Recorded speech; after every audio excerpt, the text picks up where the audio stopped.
Bonjour à tous, donc je vous propose ici de mettre en ligne la conférence que je fais dans des établissements scolaires quand c'est demandé ou devant des enseignants et des personnels de l'accompagnement sur le haut potentiel intellectuel.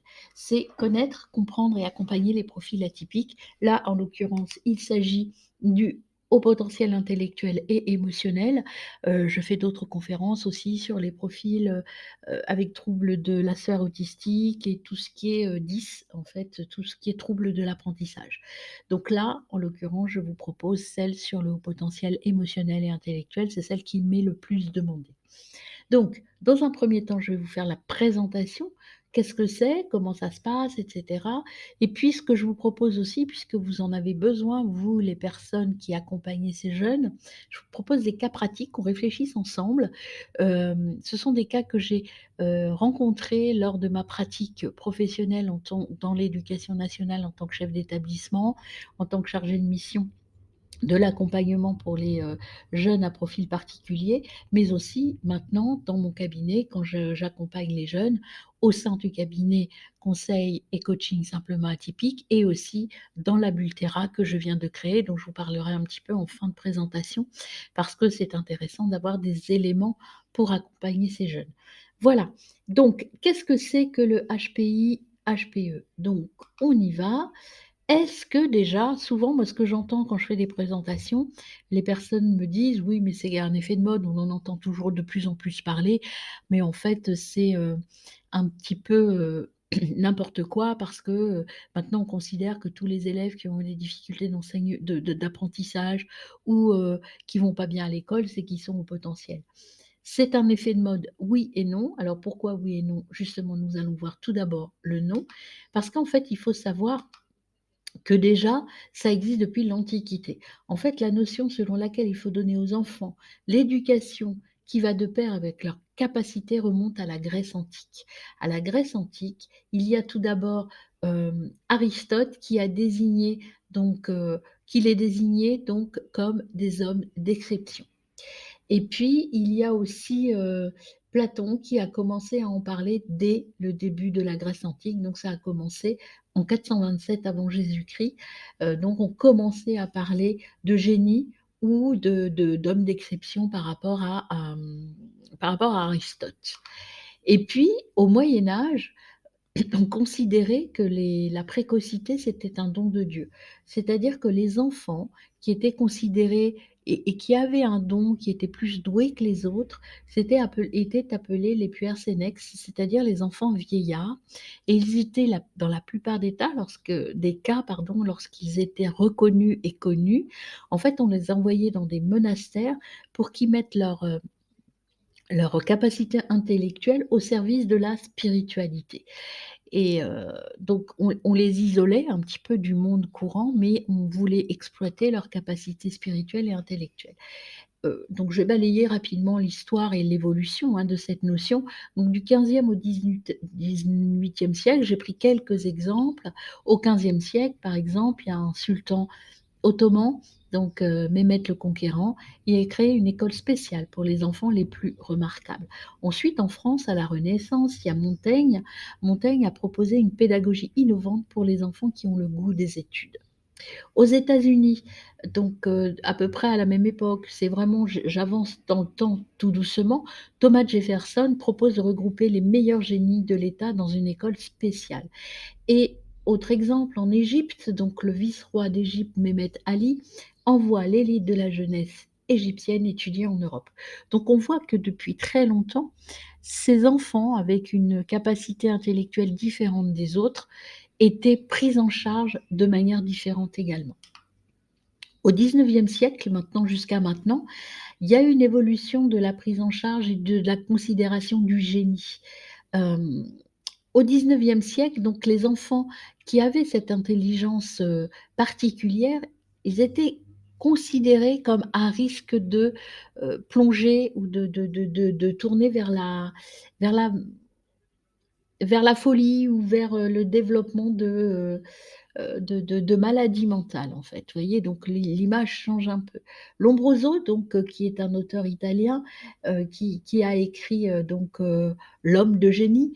Dans cet ouvrage, il développe également le lien entre enfin l'hypothèse du lien, je dis bien l'hypothèse du lien entre le génie et la folie.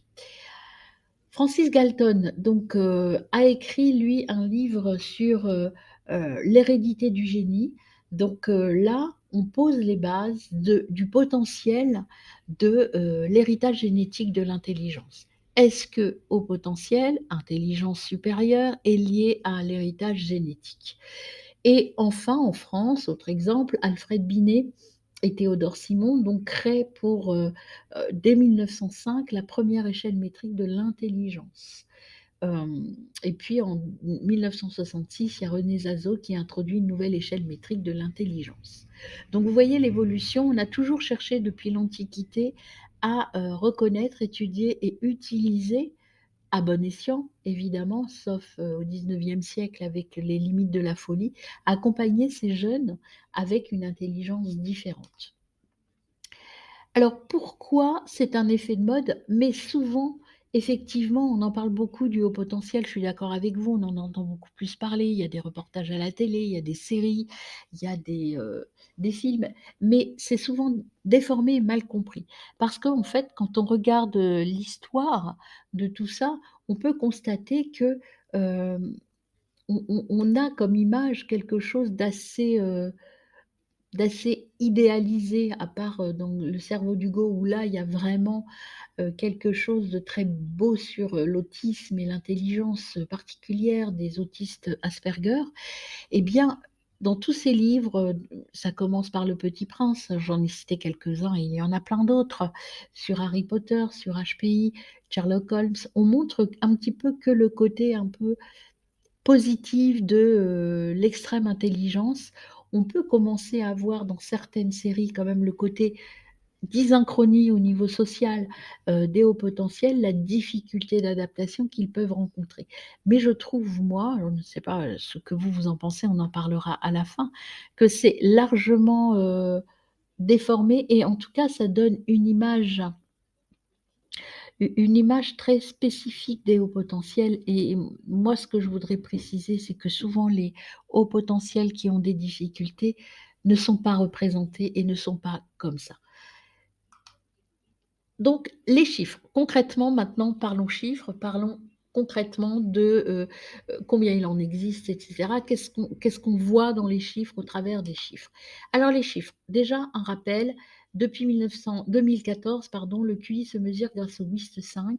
WISC 5, c'est l'échelle de l'intelligence que l'on utilise à la fois enfin c'est pour mesurer l'intelligence, qu'elle soit supérieure ou, déficiente. C'est le même test que l'on pose, quel que l'on passe. Donc on est passé, du WISC 5 au WISC 4, donc hem, donc mais ce qu'il faut savoir aussi, c'est que dans ce comptage, les chiffres ne tiennent compte que des QI homogènes.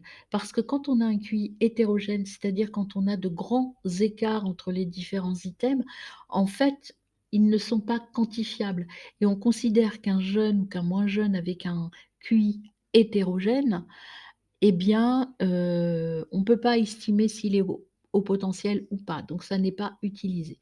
En revanche, il y a dans ces QI hétérogènes, des jeunes qui ont effectivement, par exemple, un trouble de l'apprentissage associé au haut potentiel qui rend leur QI complètement, inexploitable. Je prends l'exemple d'un jeune dyspraxique avec une capacité intellectuelle, c'est-à-dire un indice, de compréhension verbale très élevé. Il va avoir au niveau de, l'analyse de traitement un niveau très faible et donc on considère que le QI est hétérogène et on ne peut pas évaluer son vrai QI parce qu'il y a trop d'écart entre les 2. C'est un écart de 23 en fait, hein, vous verrez dans mon livret, je l'explique. Il y a un écart de 23. Le QI complexe, c'est-à-dire hétérogène, on considère que s'il y a une différence de plus de 23 points entre 2 items, eh bien on ne peut pas, heu utiliser ce QI. En revanche, moi, dans les suivis que je fais, j'utilise le QI si les parents veulent bien me le montrer, enfin le test WISC, pour évaluer un petit peu les compétences dans chaque domaine évalué. Voilà, c'est important de voir et de regarder comment est composé ce test pour ne pas dire, euh, pour connaître les difficultés du gène en fait, hein. Alors, le QI, quel est le seuil? Eh bien, pareil, hein, ça dépend des pays, ça dépend des années. En France, on est parti sur une convention qui dit qu'à partir de 130 de QI, on est considéré comme haut potentiel. En France, ça donne à peu près de 2,5% de la population, ce qui représenterait 1 à 2 élèves par classe. Aux États-Unis, on est plutôt basé sur 140 de QI, donc 1% de la population environ. Et en Belgique, on est à peu près, enfin le QI pris, c'est le QI de 125, ce qui donne à peu près 5% de la population. Si on choisit de conserver 125, par exemple, en France, on pourrait estimer que le nombre de jeunes à profil au potentiel, enfin l'EHP, pas forcément les jeunes, est de 3 300 000 personnes environ. Ça, ce sont des chiffres de 2020. Est-ce que le QI est le seul item à prendre en compte? Ben non, justement, puisque comme on a vu que tout à l'heure, les QI enfin les EHP dont leur QI est hétérogène ne sont pas pris en compte dans cette euh, prise en charge de la différenciation, de la nécessité d'adapter les choses, eh bien, en fait, il faut se baser sur les intelligences multiples. On n'a pas qu'un seul type d'intelligence, on a parfois des intelligences multiples et des talents multiples. Eh bien, il y a Howard Gardner qui a développé dans sa théorie des intelligences multiples en 83 la prise en charge différente par rapport au talent de chacun. Et dans ce cas, en utilisant l'échelle d'Howard Gardner, on serait autour de 8% de haut potentiel intellectuel et émotionnel dans la population. Donc beaucoup plus. En fait, effectivement, je pense qu'il y a plus de 2,5% de jeunes à besoin et à profil particulier, mais ils ne sont pas identifiés et on verra pourquoi et comment, parce que en fait, on se base en France sur des chiffres, mais il y a aussi la manière de fonctionner qui est importante. La terminologie. Alors la terminologie, ça, il y a tous les mots, le poids des mots. Je dirais qu'on utilise le mot qu'on veut parce que ça évolue tout le temps. Haut potentiel, surdoué, zèbre, talentueux, précoce, philo-cognitif, c'est le plus récent. Doué, gift, intelligent, intellectuellement précoce, intelligence supérieure, peu importe le mot que vous utilisez, c'est la même chose qu'il y a derrière, les mêmes caractéristiques. Là, je me suis basée pour la suite, pour simplifier mon diapo et puis pour vous expliquer de manière schématique, pardon, et pour pas être trop longue, les profils du HP. J'ai surtout utilisé donc tous les travaux réalisés par le docteur Olivier Revol et son équipe sur le haut potentiel intellectuel. Olivier Revol, c'est un, un pédopsychiatre spécialisé dans le haut potentiel et en tout cas dans les profils particuliers des jeunes et qui depuis des années travaille dessus. Donc ce sont vraiment une équipe qui vraiment creuse le sujet et recherche des notions pour comprendre et surtout accompagner ces jeunes. Alors les caractéristiques essentielles du HP. Donc première chose, établi donc avec des études donc, de Fanny Nussbaum et de l'équipe, donc entre autres Dominique Sapé-Marinier de l'hôpital de Lyon, leur cerveau fonctionne beaucoup plus vite et beaucoup plus efficacement. Et ça a été identifié et vu par Grovit dans un ouvrage en 2015 aussi. Il y a une meilleure efficience dans le traitement et la transmission de l'information neuronale, à la fois intra et interhémisphérique. En fait, si vous voulez, leur cerveau fonctionne de manière très puissante, de manière très... les connexions se font très vite. Ils ont une rapidité d'analyse qui est extraordinaire. Tout va beaucoup plus vite chez les HP, beaucoup plus vite et beaucoup plus loin. C'est ce qu'on appelle aussi la pensée en arborescence, c'est-à-dire que vous émettez une idée, eux, ils vont aller 10 km plus loin que ce que vous imaginiez parce que ça va aller très vite, donc c'est ce qu'on appelle aussi les fulgurances. Ils trouvent des choses, ils trouvent des liens, mais sans forcément être capable de vous expliquer pourquoi ils disent ça et comment ils le disent. Autre caractéristique majeure, donc ça c'est par rapport aux philo-cognitifs, qui sont communes à tous les HP, quels qu'ils soient, c'est l'hyperspéculation. Je suis, donc je pense. Il y a une compulsion à engranger, à filtrer une masse d'informations de manière continue. Ce que je disais, leur cerveau ne s'arrête jamais. Ils analysent tout ce que vous leur dites. Ils l'analysent et ils l'engrangent. Ils engrangent, ils engrangent, ils engrangent. Alors après, est-ce qu'ils savent bien l'analyser, bien l'exploiter? Ça dépend du profil et ça dépend de l'âge, évidemment. Il y a aussi l'hyperacuité ou l'hypersensibilité. C'est ce qu'on appelle le sixième sens aussi. C'est ce qu'Olivier Revol appelle les enfants sentinelles. Ils sont capables de sentir des choses, ils sont très intuitifs. Et parfois, ils ressentent la peine, c'est ce qu'on appelle aussi des éponges émotionnelles. Ils vont tout ressentir beaucoup plus fort que les autres.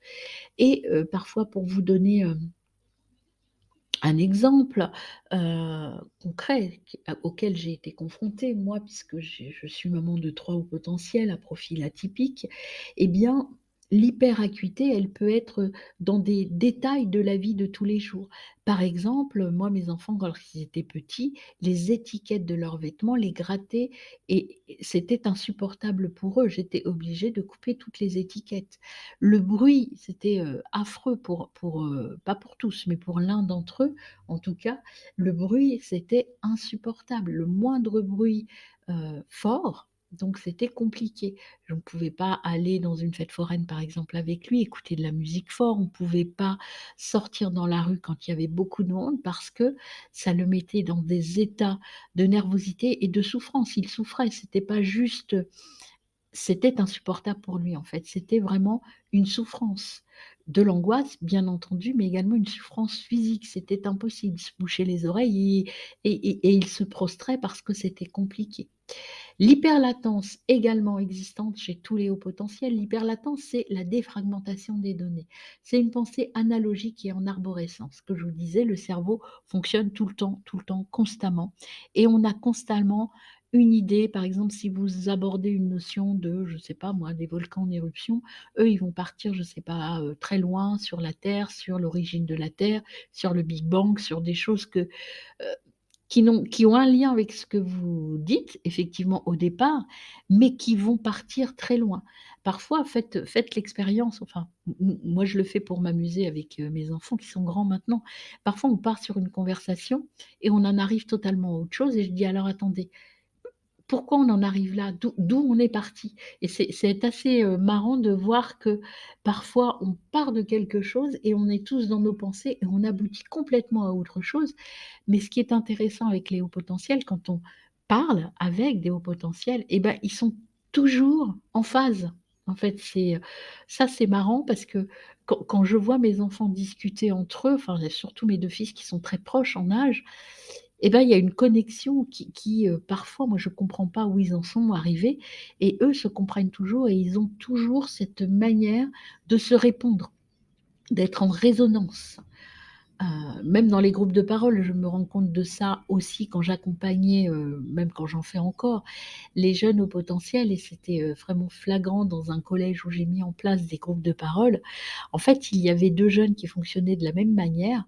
Ils se parlaient, ils se comprenaient, mais sans forcément que ça ait un sens pour les autres. C'est extraordinaire de les voir fonctionner ensemble. Alors, leur force, ils comprennent très vite, ils apprennent très vite. Ils sont capables d'analyser. Capables d'analyser, alors oui, ça c'est une force effectivement. En revanche, l'analyse, elle est souvent succincte, parce qu'ils n'ont pas la capacité d'aller en profondeur des choses. Ils analysent, à leur façon avec peut-être leur immaturité émotionnelle aussi, hein. Ils sont capables de faire plusieurs choses à la fois et ça aussi, ça peut être c'est une force qui peut devenir leur faiblesse parce que souvent, on va leur reprocher en cours, en classe, de ne pas être attentifs parce qu'ils vont bidouiller leur crayon, parce qu'ils vont regarder par la fenêtre, parce qu'ils vont gribouiller sur un cahier. Mais il faut savoir que ça leur permet de rester concentrés, tout ça. Après, il faut évidemment trouver le juste milieu. Il ne faut pas non plus les laisser faire tout et n'importe quoi et je pense qu'il faut être tolérant sur certaines doubles tâches, mais pas pour toutes. Voilà.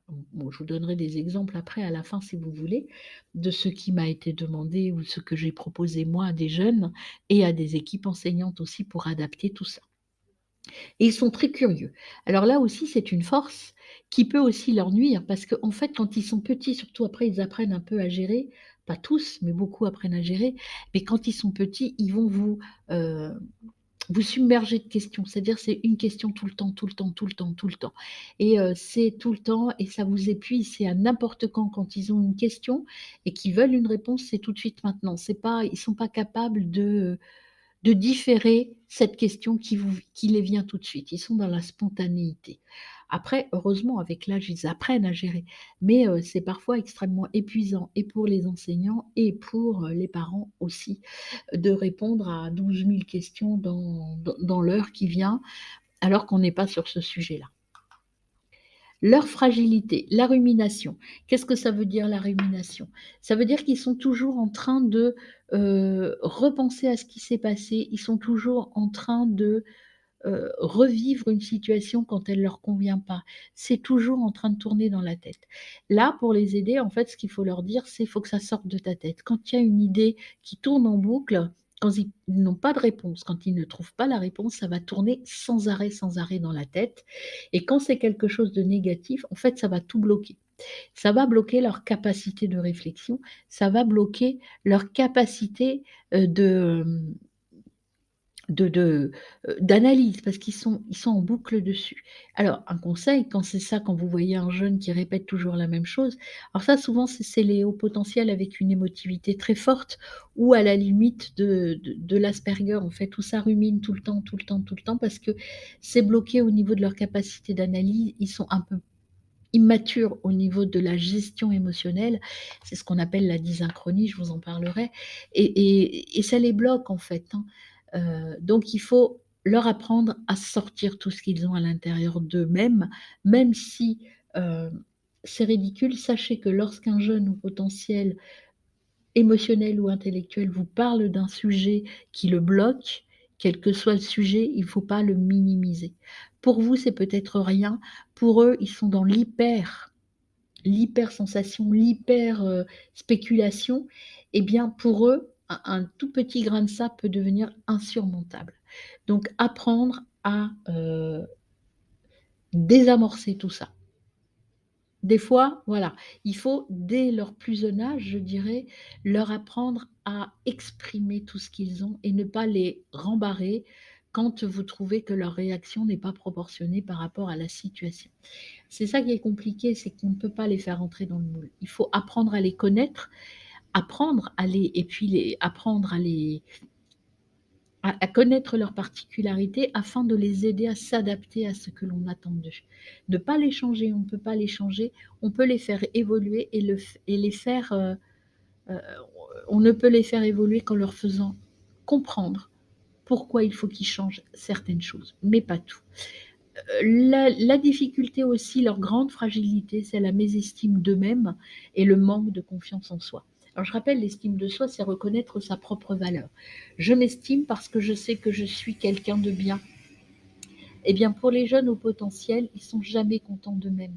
Parce qu'en fait, surtout quand on a posé le diagnostic, on dit tu as un haut potentiel intellectuel, tu es hyper intelligent, tu es hyper doué, tu es plus doué que la moyenne. Et puis, pour eux, et particulièrement pour les complexes, on le verra, en fait, ils ne sont jamais satisfaits d'eux-mêmes parce qu'ils estiment qu'ils ne sont pas aussi bons qu'ils aimeraient l'être. Il faut savoir que quand moi j'interroge les jeunes, quand je leur demande par rapport à leurs résultats scolaires, qu'est-ce qui est acceptable pour eux, déjà acceptable pour eux, c'est avoir au moins 15. Sinon, je suis mauvais. Donc imaginez, surtout quand on a un profil complexe et surtout dans certaines disciplines qu'on apprécie moins que d'autres, imaginez le mal qu'ils peuvent se faire. C'est aussi peut-être la pression qu'ils se mettent tout seuls ou que les autres leur mettent quand on leur a dit, «Tu es un haut potentiel, donc toi tu peux réussir». C'est aussi la pression qu'on met parfois, alors, aucune critique de ma part par rapport aux enseignants. C'est vrai que c'est un encouragement que l'on met sur le bulletin, mais en fait, les hauts potentiels, les jeunes avec cette faculté à être, enfin cette reconnaissance de d'intelligence supérieure, en fait, ils sont pas tous capables de travailler. On verra leur fragilité aussi, sur la démonstration et l'argumentation. Ils sont pas capables de développer les choses. Alors en fait, ce qu'ils donnent comme résultat, pour certains, c'est assez moyen et vous mettez sur les bulletins et moi je l'ai fait aussi en tant qu'enseignante, hein, «Tu peux mieux faire, c'est dommage, au vu de tes capacités, c'est décevant au vu de tes capacités». Il y a des choses comme ça, moi je l'ai vu passer pour mes enfants, donc c'est pour ça que je me permets de le dire. Eh bien, au lieu de les faire réagir, ils vont dire: «Ouais, bah, de toute façon, je suis trop nul, j'arrive pas à faire ce que l'on attend de moi». Donc le travail que l'on a à faire, que moi je fais quand je les accompagne, c'est leur redonner confiance, leur donner le droit à se tromper, leur donner le droit de ne pas être aussi bons que ce qu'ils imaginent. La confiance en soi, c'est aussi accepter mes compétences et surtout accepter mes échecs, comme je vous disais, et accepter de se tromper. Ce qui est compliqué aussi souvent pour les jeunes, ça c'est plus vrai au niveau du collège et début lycée, c'est la communication avec ses pairs. Les pairs, donc parce qu'ils sont souvent des centres d'intérêt totalement différents de leurs camarades de classe par rapport au même âge et ils savent pas faire. Ils savent pas faire parce que, souvent ils sont très francs, très directs, ils sont pas hem, dans le faux semblant. Eux, c'est tout blanc, tout noir, c'est-à-dire j'aime ou j'aime pas. C'est pas, oui, je vais avec eux parce que, j'ai besoin d'amis. Ils savent pas faire et souvent ils sont assez, surtout les complexes, hein, assez, je trouve pas le mot, hem, assez, ils ont du mal en fait. Le mot va me revenir, hein, mais j'arrive pas à le sortir là, le mot. Hem Bref, ça va me venir, je vous le redirai quand ça viendra. Ils ont du mal aussi avec la communication écrite. Souvent, dans les profils et dans les WISC que l'on voit, c'est au niveau de l'indice de vitesse de traitement où on peut se constater que certains sont assez lents. Et là, quand cet indice est assez lent, ça veut dire qu'il y a un trouble lié à cet indice qui est souvent, dans beaucoup de cas, ce qu'on appelle heu la dysgraphie. La dysgraphie chez un haut potentiel, elle n'est pas forcément, neuronale, moi je l'appelle plutôt fonctionnelle. C'est-à-dire que si vous voulez, on a vu tout à l'heure que la pensée allait très vite chez les hauts potentiels, ils pensent très vite. Mais la main, ça reste quand même un outil assez archaïque qui va pas forcément vite. S'ils écrivent vite, ils écrivent mal. S'ils écrivent à la vitesse de leur pensée, ça va être illisible. S'ils s'appliquent, ils perdent la moitié de leurs idées et ça les fatigue. D'abord, de s'appliquer, ça les fatigue pour certains et puis aussi, ça les décourage parce qu'en fait, ils ne peuvent pas dire à l'écrit tout ce qu'ils ont dans la tête et certains arrêtent d'écrire. Vous avez sûrement des élèves autour de vous, qui refusent d'écrire. Ils refusent d'écrire parce que c'est c'est compliqué pour eux parce qu'ils doivent penser à écrire, mais en même temps, ils perdent le fil de leurs idées. Donc parfois, ils arrêtent très vite. Certains se découragent. Moi, j'ai rencontré des jeunes qui n'écrivaient plus du tout. Alors là, pourquoi pas leur proposer d'utiliser un outil transitionnel qui est l'ordinateur, parce qu'il faut savoir qu'ils apprennent très vite à utiliser l'ordinateur. L'avantage de l'ordinateur, c'est que j'écris au fil de l'eau, je n'ai pas à m'appliquer, je n'ai pas à réfléchir à comment je vais écrire. Si je m'entraîne à utiliser l'ordinateur et c'est un conseil que je vous donne, à les faire utiliser si vous avez des enfants, heu, ou inciter vos élèves à rendre leurs travaux maison sur ordinateur. Ça va leur permettre de squeezer cette étape de, j'écris mais ça me fatigue, ça me fait mal. Souvent, des hauts potentiels et ça j'en ai rencontré, ils développent des crampes à force de s'appliquer et donc l'usage de l'ordinateur va désinhiber tout ça et va leur permettre de développer tout ce qu'ils ont à vous dire. Après, ils ont une grosse faiblesse, ces jeunes, c'est la démonstration de l'argumentation. Comme je vous disais, leurs pensées arrivent comme ça, ils ont les réponses de manière fulgurante, mais ils savent pas comment et ils savent pas l'expliquer.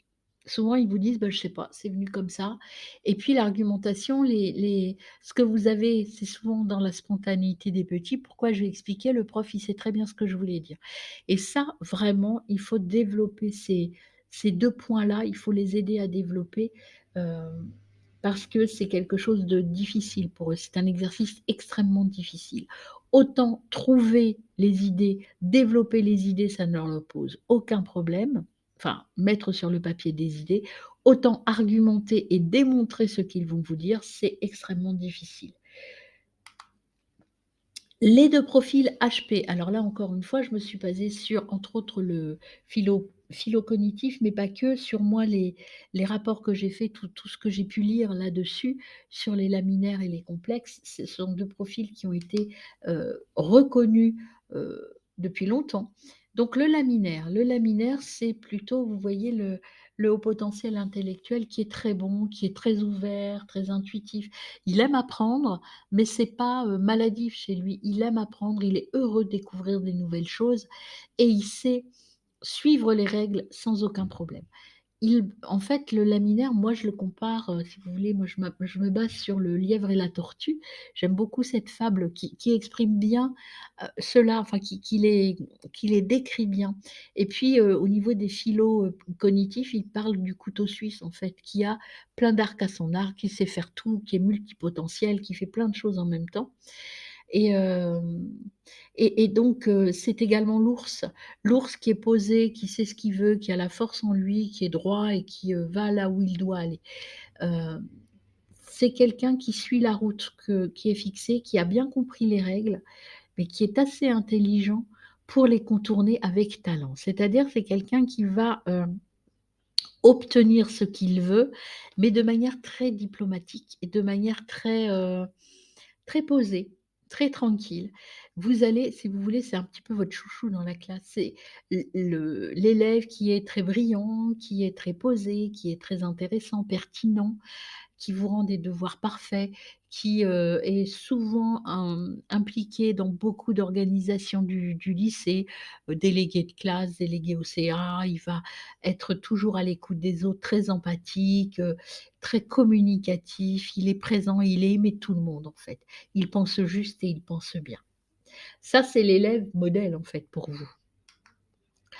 Les moins, alors il a du mal à se calmer, donc il peut être un jour, au cours de sa scolarité, en surmenage intellectuel.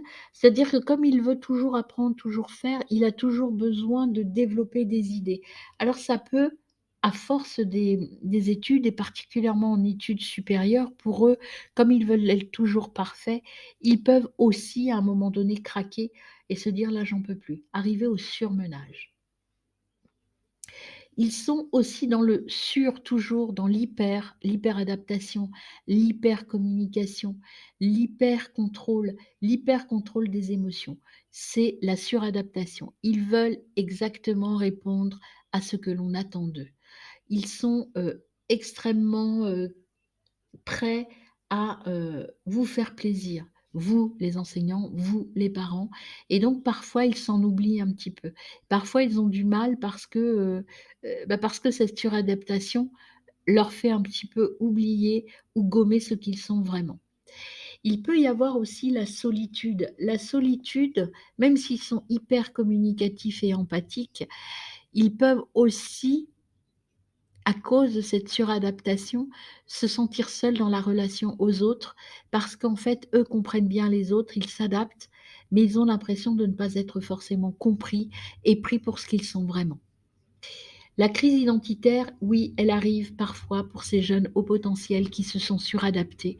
À un moment donné, quand ça craque, quand le burn-out arrive, eh bien là, on ne sait plus qui on est et on peut dévier dans des attitudes un petit peu extrêmes, soit, complètement, dépressives, soit on va tout éclater, tout exploser et c'est la colère qui va sortir, la colère contre soi et la colère contre les autres. Donc attention avec ce profil, c'est pas parce qu'ils vont bien à l'école et que tout va bien qu'ils vont forcément bien. Je dis pas que tous les hauts potentiels vont mal, loin de là, mais il faut avoir quand même un regard assez, ouvert et rester vigilant par rapport à ça. Alors quelques conseils pour les accompagner, ces laminaires. L'amener, bah, je vous le disais, ça c'est valable pour les 2 profils, l'amener à argumenter, à développer ses idées. L'aider à s'accepter tel qu'il est, sans masque, c'est-à-dire la suradaptation, il faut aider ce jeune à être lui-même, un petit peu accepter de ne pas répondre forcément complètement à ce que les autres attendent. Mais ça veut dire qu'il faut aider aussi les autres à le comprendre et à l'accompagner dans cette prise de conscience sur qui je suis vraiment. Il faut aussi l'aider à accepter l'échec ou la réussite moyenne. La réussite moyenne, je vous rappelle que l'échec pour les hauts potentiels, particulièrement les laminaires, et la réussite moyenne, c'est moins de 15. Il faut lui dire à ce jeune que si j'ai que 14, c'est pas grave, c'est pas une mauvaise note. Il faut vraiment l'accompagner sur ses résultats scolaires parce que beaucoup misent sur les résultats et sur leur performance scolaire.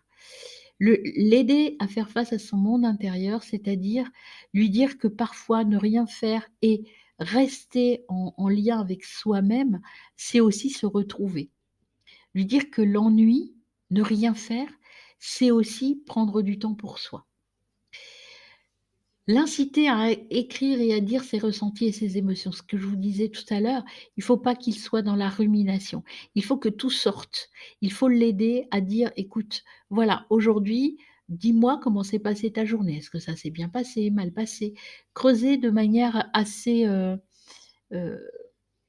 voilà, faire le check en général tout le temps de la journée pour lui laisser cette possibilité d'analyser sa journée et sortir ses émotions.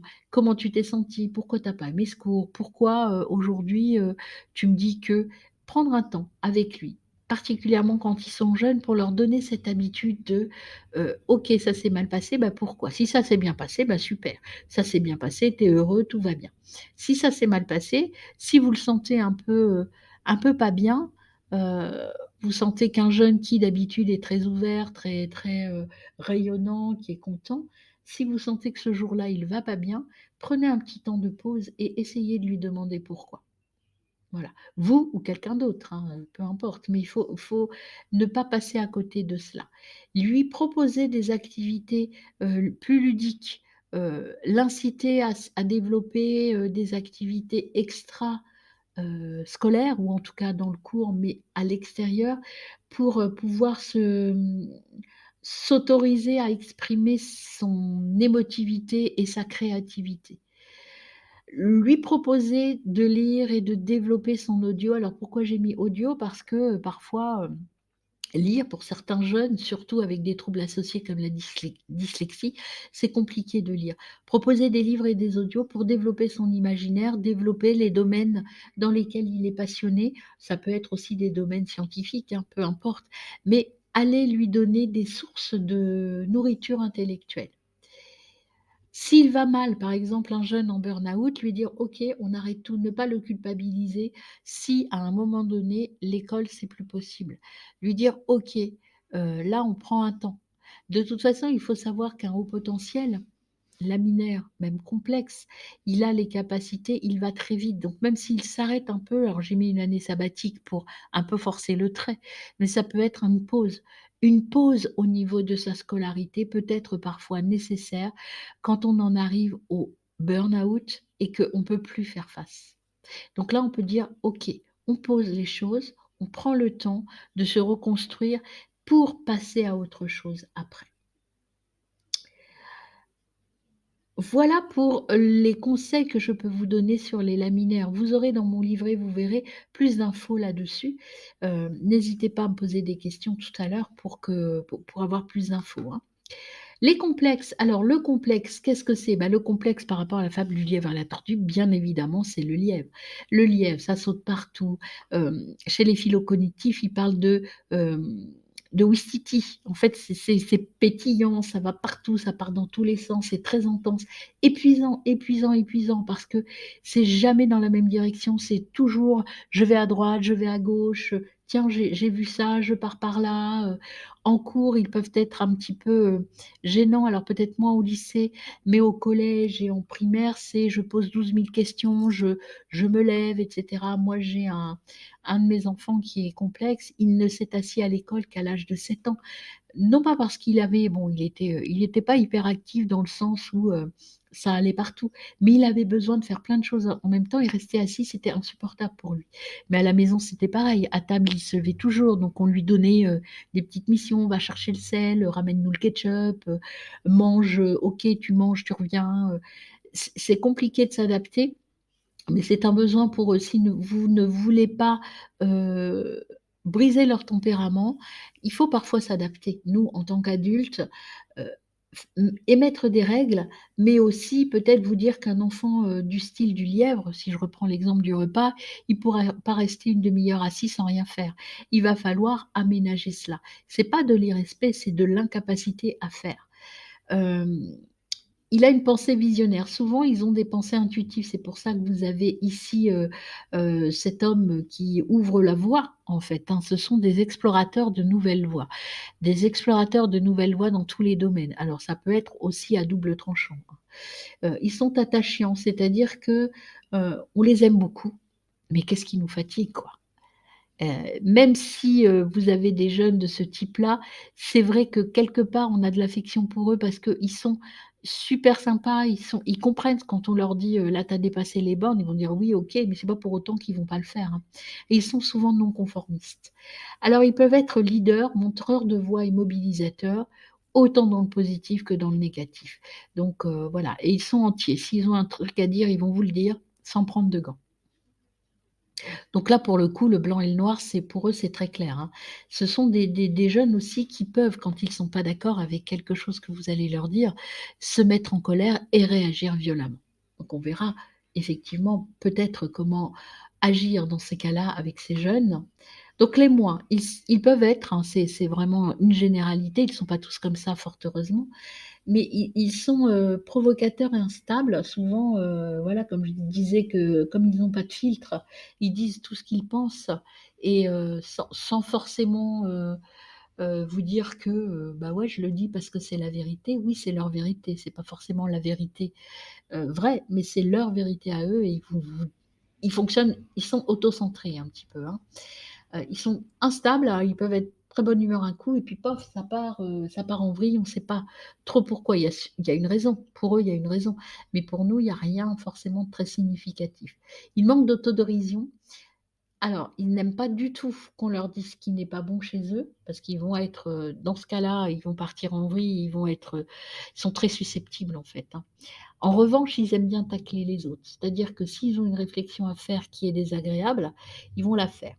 Ils sont sympathiques, mais pas empathiques. C'est-à-dire qu'ils vont avoir des amis, ils sont assez populaires, mais alors le problème des autres, ils s'en moquent complètement. Ils aiment dicter leur voix, ils sont dans l'hyper-contrôle, c'est-à-dire qu'ils sont même à la limite de la manipulation parfois. Ils aiment bien que ce qu'ils décident se passe exactement comme ils veulent.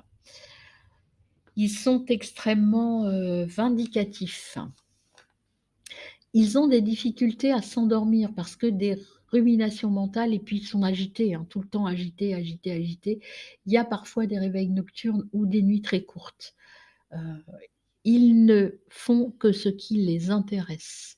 Ils ne travaillent que ce qui a du sens et ce qui me plaît, et s'ils ne savent pas pourquoi ils le font, eh bien, ils ne le feront pas. Ils sont, voilà, ça va même au-delà. Moi, j'ai mis pour le travail, mais il faut savoir qu'ils ne travaillent aussi que pour les personnes qu'ils apprécient. Parfois, on ne sait pas pourquoi, avec une personne, avec un enseignant, ça va bien passer, avec l'autre, ça ne va pas bien passer. Eh bien, ces jeunes-là vont avoir du mal à travailler. On a beau leur expliquer qu'ils travaillent pour eux et non pas pour l'enseignant, si ça passe pas, c'est compliqué. Pareil avec l'âge, ça va un petit peu se tasser, mais en tout cas, ils auront de moins bons résultats.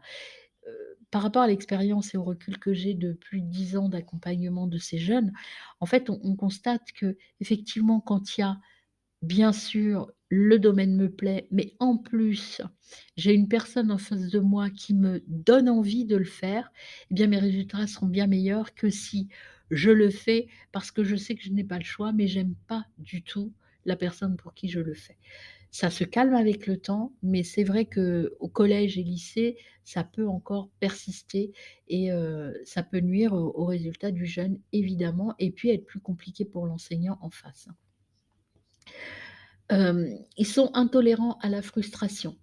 Ils veulent tout, tout de suite, maintenant et je le veux comme je le veux et c'est pas voilà, c'est sans négociation. Pour vous, vous ne pouvez pas négocier, vous ne pouvez pas voilà, eux, si quand c'est non, hein, ils reviennent pas en arrière. Ils peuvent être très colériques, impulsifs, hem et puis parfois ils refusent l'autorité. L'autorité quand elle n'est pas justifiée et justifiable, ils la refusent. Parfois et puis, ce sens de justice exacerbé, hem, oui, si ça peut devenir une difficulté, pour l'adulte qui les accompagne parce que si un jour vous avez un petit moment de faiblesse et que vous ne dites pas toujours la même chose ou que vous ne traitez pas un élève comme un autre ou que vous n'avez pas noté de la même manière une fois sur l'autre, eh bien ça va vous être reproché.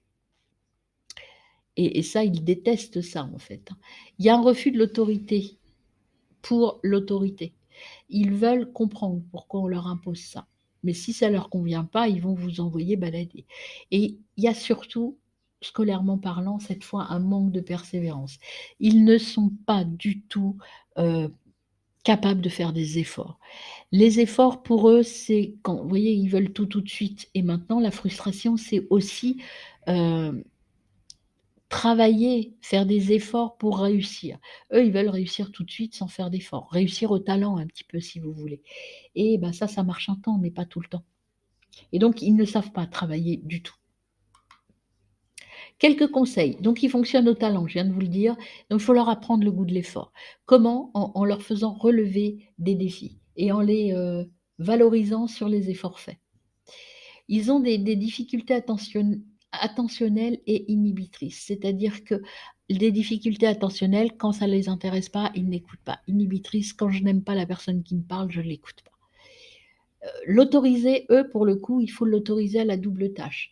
C'est-à-dire que pour qu'il reste concentré, il faut qu'il fasse 2 choses en même temps. À la maison, par exemple, pour les devoirs, c'est écouter une musique, mais pas n'importe laquelle, une musique qui va capter, son cerveau et l'empêcher de partir ailleurs. C'est-à-dire que ça va capter, l'attention du cerveau et ça va éviter les divagations et les «je pars» au lieu de me concentrer.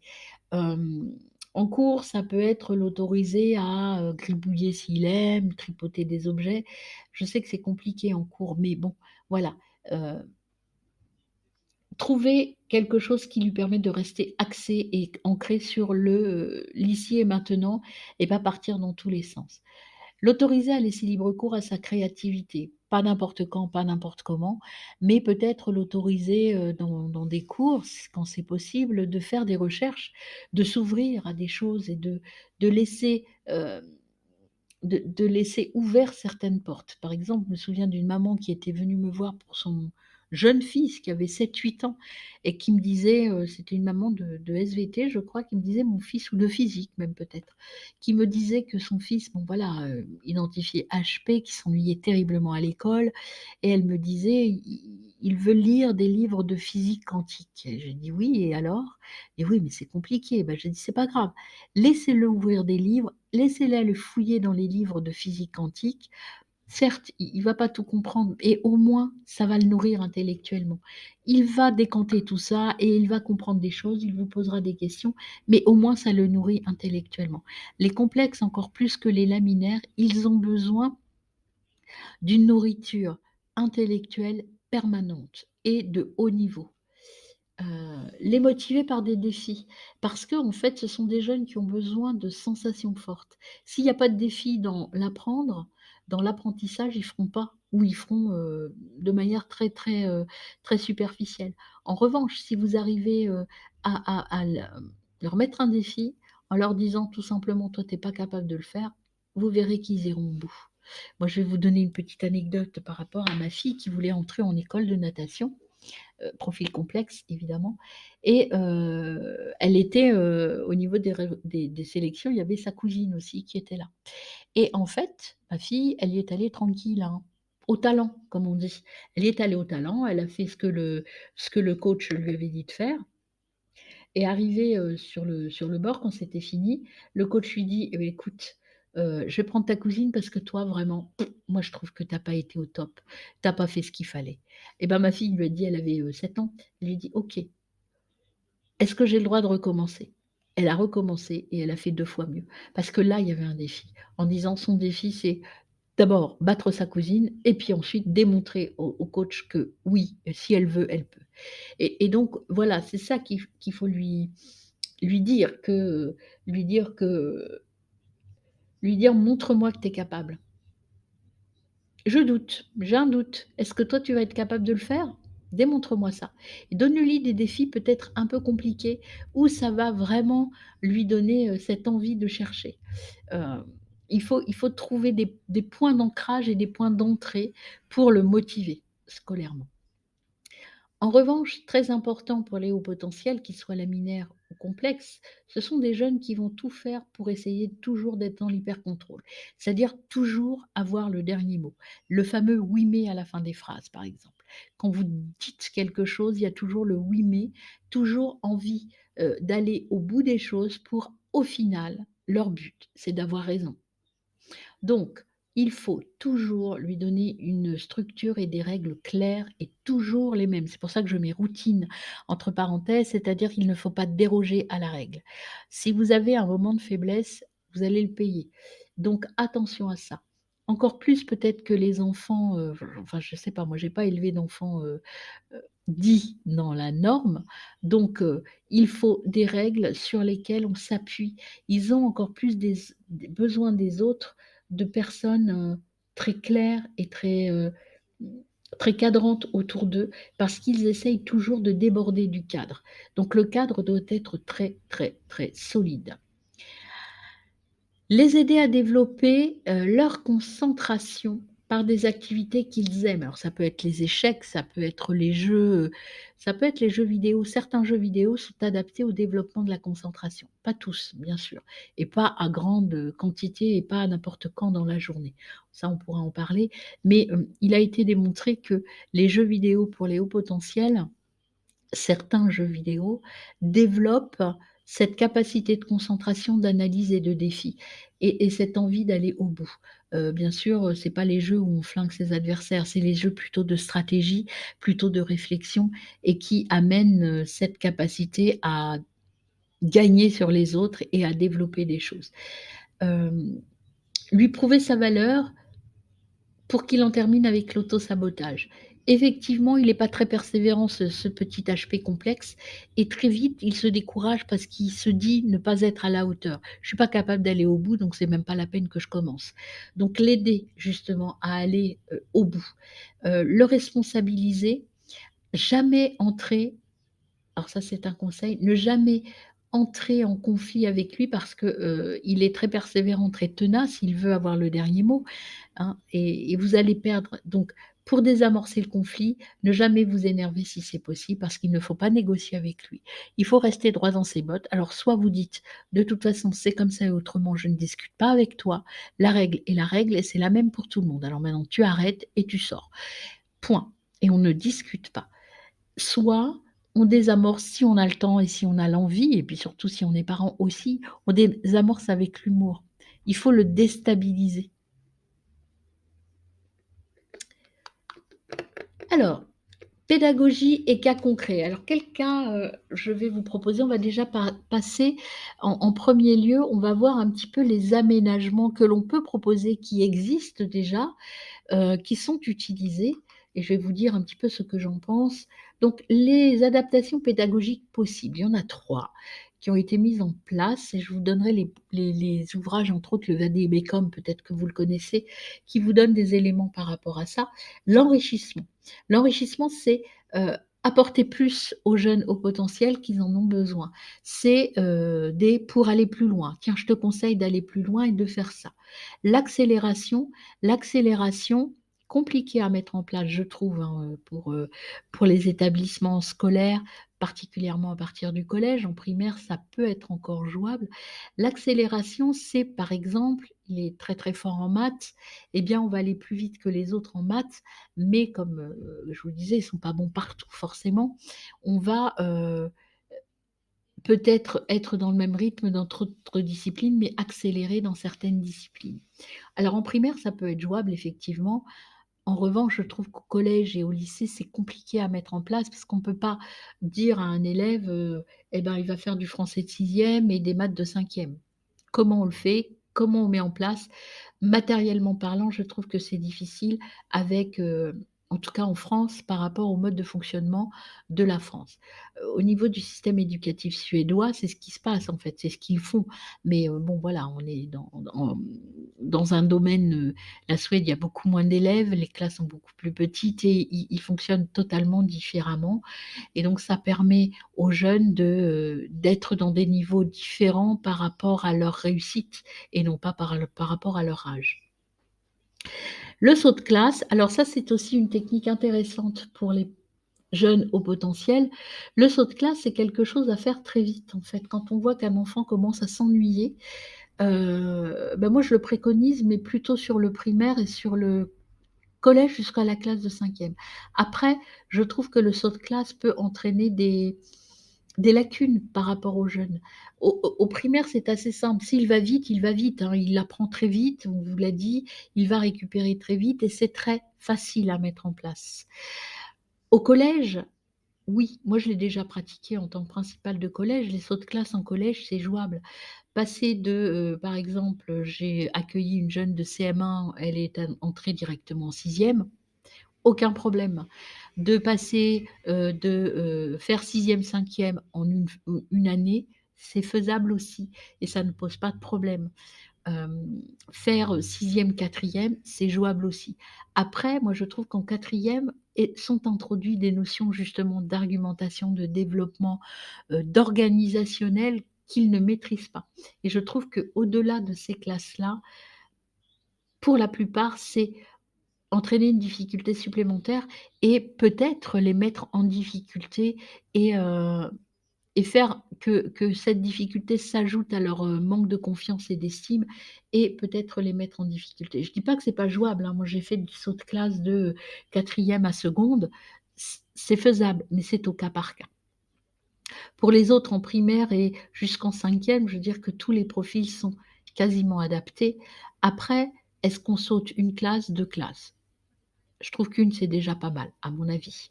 Je sais que pour un de mes enfants, la psy qui l'avait vu pour évaluer son QI, bon, il a un très haut potentiel, avait préconisé un saut de 2 classes.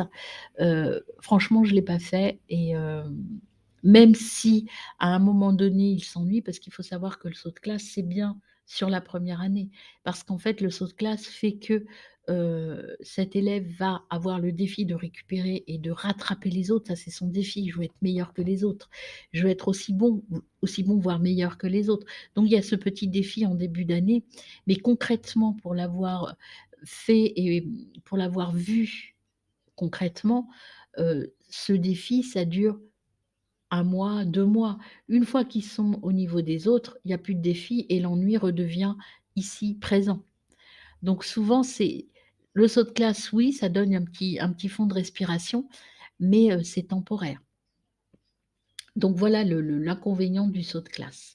Mais oui, ça fait du bien parce que je trouve que pour des enfants avec une intelligence, rapide et une capacité d'engranger très vite, faire un collège en 3 ans, je trouve pas ça, heu, complètement, incompréhensible, en fait. Après les accompagnements et la prise en charge au sein des établissements, qu'est-ce qui est possible? 3 propositions aussi là, qui peut être mis en place. Le regroupement dans une classe, des HP dans une classe. Pourquoi pas? Mais vous allez pas, ça veut dire que vous allez proposer à cette classe un travail différent des autres classes. Est-ce que c'est juste par rapport aux autres? Est-ce que vous proposez une pédagogie différente au sein de cette classe et heu, au sein des autres? Moi, je pense que la pédagogie différenciée peut profiter à tous les élèves. le regroupement des HP dans une classe, je trouve que d'une part, ça complexifie, la cohésion des classes. Ça veut dire qu'on met ces élèves à part des autres, alors que moi ma conviction profonde, c'est que notre rôle d'accompagnant ou de parent, c'est de les aider à s'insérer dans la société. Donc les regrouper ensemble dans une classe ou dans un établissement, est-ce que c'est pas démontrer, leurs différences et leur dire: «Oui, vous êtes uniques». Voilà, ça c'est ce que je pense. Ce qui marche bien, en revanche, c'est les groupes de parole. Les groupes de parole, c'est j'ouvre alors avec, des personnels. Alors moi, quand j'étais principale, je l'ai fait avec, l'infirmière et la psy scolaire, ça dépendait dans quel établissement j'étais, enfin la psychologue de l'éducation nationale maintenant. Et puis là, maintenant depuis que je suis, coach, je fais des animations de groupes de parole dans les établissements scolaires qui me sollicitent. En fait, voilà, cette forme-là, en tout cas, ça doit être un espace de liberté. Un espace où ils se rencontrent, où ils se trouvent et surtout dans tous les bilans, quelle que soit la forme qu'avaient pris ces groupes de parole, à chaque fois qu'on fait le bilan en fin d'année, ce qu'il en ressort, c'est qu'ils sont contents de voir qu'ils ne sont pas uniques et qu'ils sont contents de voir qu'il y a des gens qui les comprennent et qui peuvent les aider à mieux travailler, à mieux se comprendre, parce qu'on leur explique comment ça marche et pourquoi ils ont l'impression d'être différents et puis surtout, on leur apprend à s'accepter et à ne plus douter de leurs capacités. Ça peut être aussi et ça c'est très intéressant aussi pour les hauts potentiels, créer des activités et des ateliers spécifiques, avec un défi au bout. Alors ça peut être créer par exemple une vidéo, créer une œuvre d'art, créer des choses en fait qui va, permettre de les qu'ils s'identifient et qui aient cette reconnaissance de: «Je suis capable de faire avec les autres». Parce que encore une fois et ça je ne vous l'ai pas dit, mais je vous le dis maintenant, ce qui est compliqué aussi pour les jeunes, c'est de travailler ensemble. Le travailler ensemble, c'est difficile.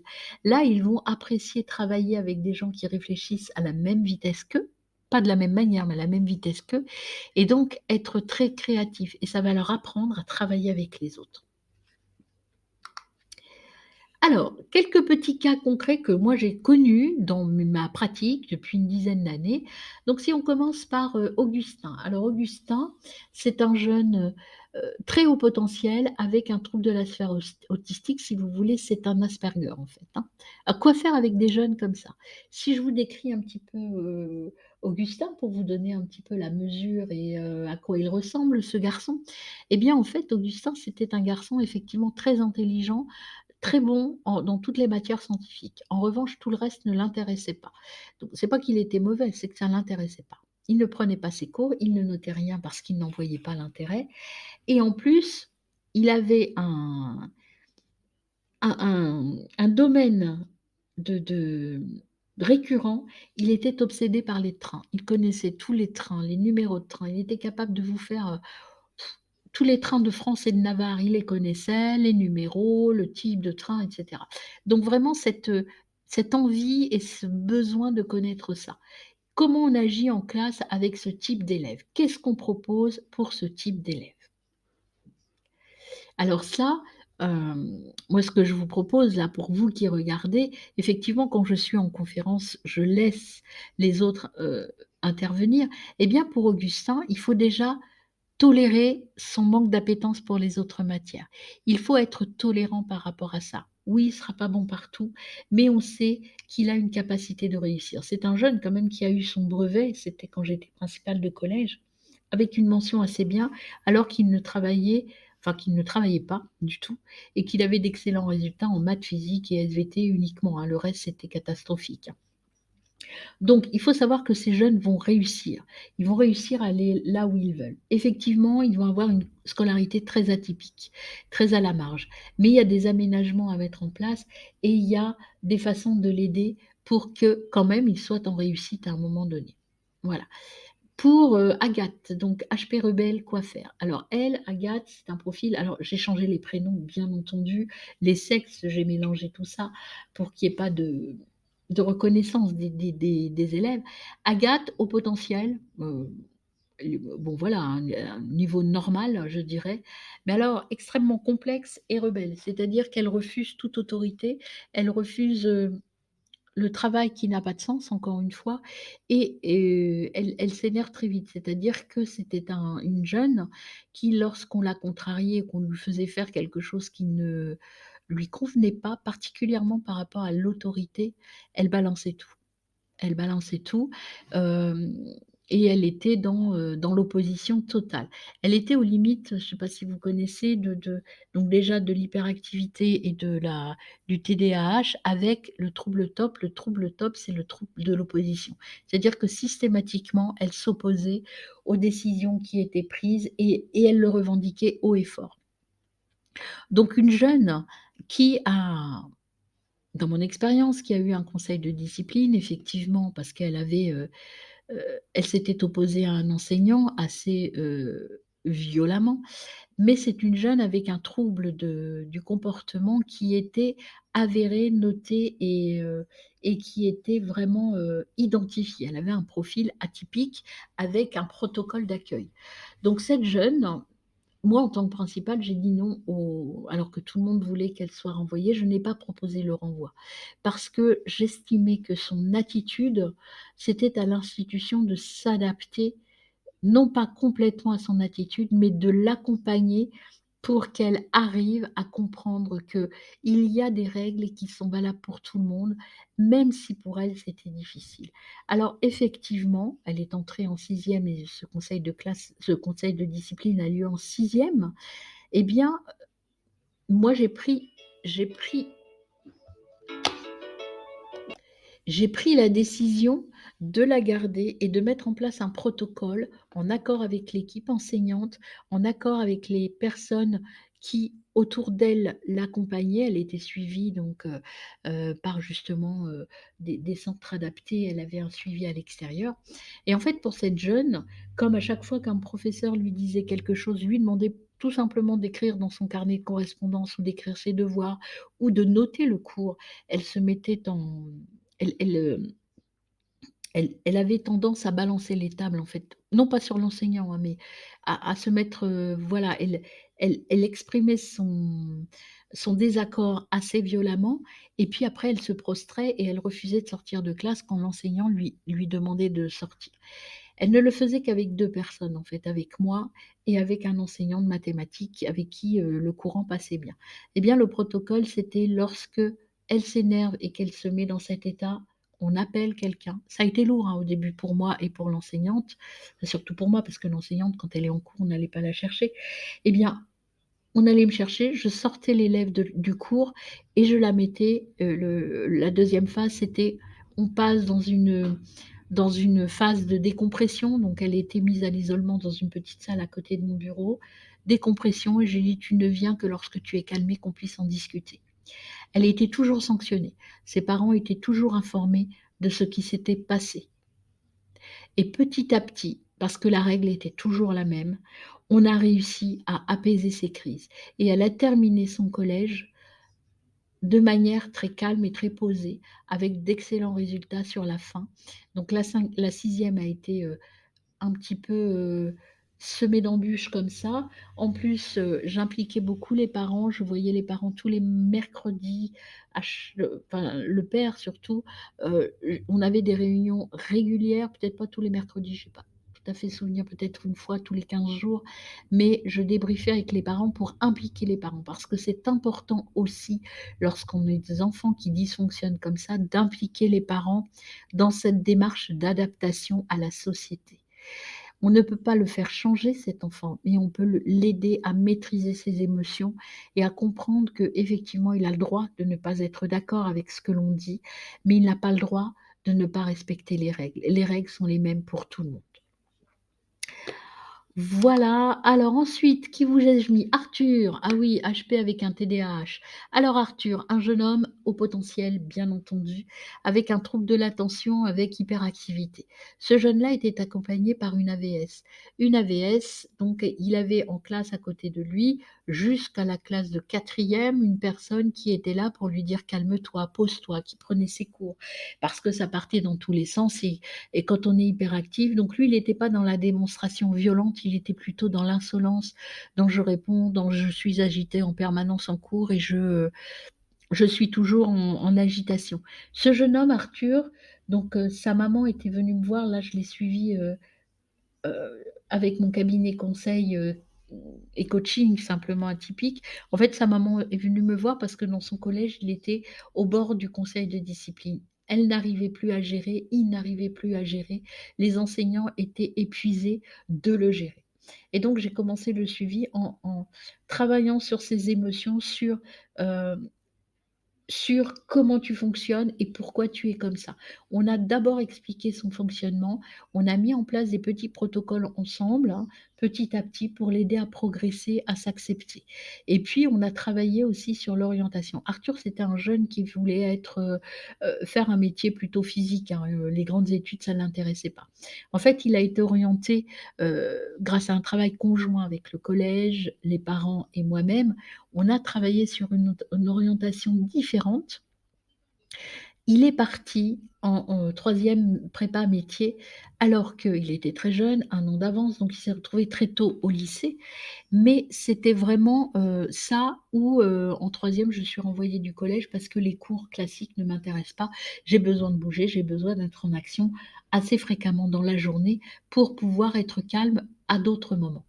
Eh bien, ce jeune-là, il est parti en lycée pro, donc 3e prépa métier. Je vous ne dis pas que l'arrivée en seconde a été, de tout repos parce que, très jeune, il est confronté à des élèves de 3e prépa métier qui ont souvent 1 an de retard et puis qui ont aussi, heu, ce côté un peu, quand on arrive en lycée pro, on rencontre quand même des profils, assez dur parce que c'était un lycée pro, plutôt style, bâtiment automobile, donc pas tertiaire où il y a des profils plutôt calmes, plutôt des jeunes qui ont envie de se revendiquer et qui sont assez, présents physiquement. En tout cas, Arthur, il était plutôt petit, frêle, voilà et donc et en plus, il était interne. Donc vous voyez la complexité. Donc la maman m'a rappelé au début de son année de seconde pour me dire: «C'est compliqué, je crois qu'Arthur va arrêter parce qu'il a du mal à y aller, il vomit tous les ans». J'ai insisté pour que Arthur tienne le coup, je l'ai suivi, je l'ai accompagné jusqu'aux vacances de la Toussaint et après, maintenant il est heureux, il est épanoui, mais c'est vrai que les débuts ont été difficiles parce que là, il avait plus aucun contrôle, plus d'amis, plus rien.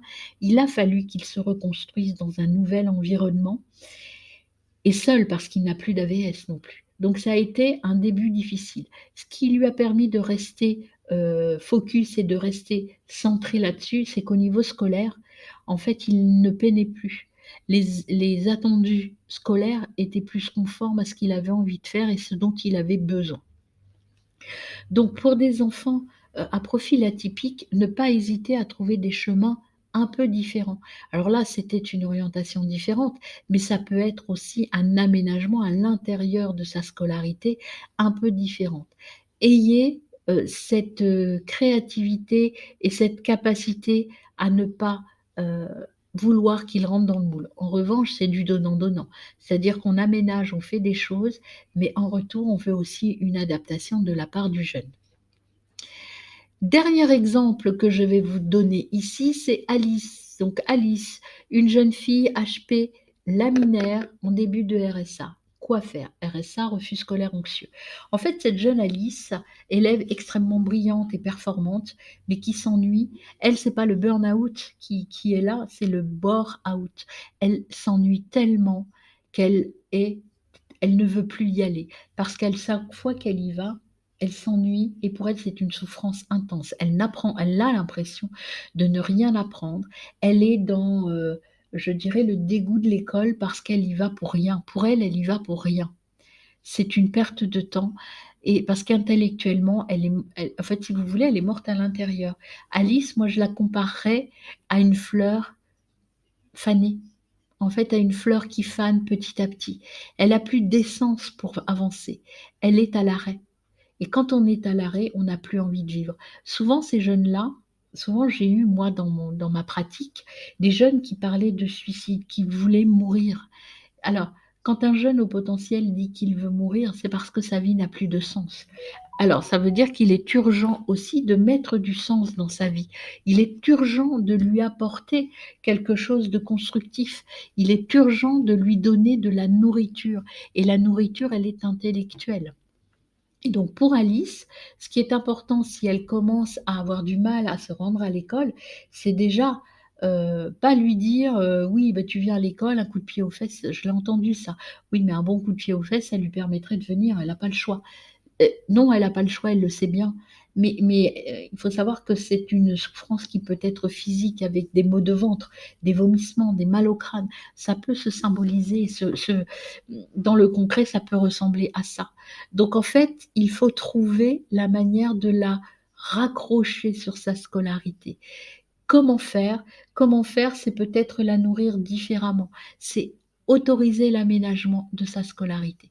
Par exemple, dans mon cabinet, j'ai accompagné une jeune qui, comme ça, en terminale, avait cette envie, excellente élève hein, par ailleurs, mais cette incapacité à retourner à l'école. Elle avait du mal à y aller et la maman est venue me voir pour me dire, voilà, elle a du mal à aller dans les cours et en lien avec le lycée, encore une fois, on a mis en place ce que l'on appelle, c'est la scolarité partagée. Pour lui permettre d'aller à certains cours, eh bien, on a autorisé que d'autres cours se fassent à la maison, mais de manière très officielle et très posée. C'est-à-dire qu'il y a eu l'autorisation du lycée, l'autorisation du médecin scolaire. Tout est fait dans la règle de l'art. Il faut absolument que ces jeunes comprennent que c'est pas eux qui ont euh, le, le- la capacité de choisir. Effectivement, on entend leur souffrance, on entend leur douleur, on met en place des protocoles et des accompagnements, mais aller à l'école, enfin s'instruire en tout cas, est toujours nécessaire. On ne peut pas rester à rien faire chez soi. Si on reste chez soi à rien faire, on est absentéiste et on n'est pas forcément identifié comme à besoin particulier dès l'instant où on n'a pas fait les démarches nécessaires pour être accompagné. Donc pour cette jeune fille en terminale, il y a des cours qu'elle ne supportait plus parce qu'elle n'y apprenait pas grand-chose ou parce que l'enseignant ne lui convenait pas. Je n'ai plus ça en tête, mais peu importe. On l'a autorisé avec le lycée, enfin le lycée l'a autorisé à suivre les cours qui ne lui convenaient pas par correspondance avec le CNED. Bien sûr, quand on suit une scolarité partagée avec le CNED, les notes entrent dans le bulletin, hein. Tout est officialisé, tout est concret, tout est clair.